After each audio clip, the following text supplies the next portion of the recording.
ठीक है, अगर आप अपने पोर्टफोलियो को कुछ ग्रीन एनर्जी से पावर अप करना चाहते हैं तो सुनो। आज मैं इंडियन रिन्यूएबल एनर्जी सेक्टर को ब्रेक डाउन कर रहा हूं और हां, स्टॉक मार्केट में कुछ जेम्स आंखों के सामने छिपे हुए हैं। सबसे पहले टाटा पावर की बात करते हैं। यह कंपनी रिन्यूएबल्स में पूरी तरह से उतर गई है। अब उनकी 1/3 से ज्यादा कैपेसिटी सोलर और विंड जैसे क्लीन सोर्स से आती है।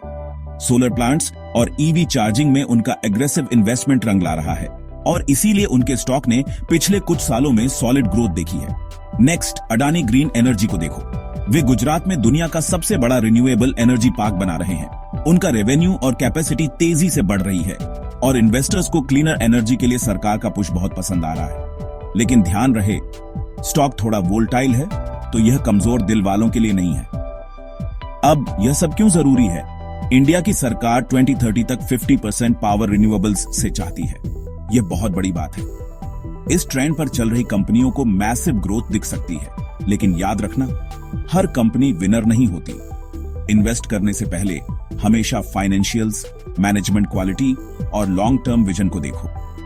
तो अगर आप चाहते हैं कि आपका पैसा बढ़े और साथ ही एक ग्रीनर प्लेनेट को सपोर्ट करे, तो ये 2 इंडियन स्टॉक्स हैं जिन पर आपको जरूर नजर रखनी चाहिए।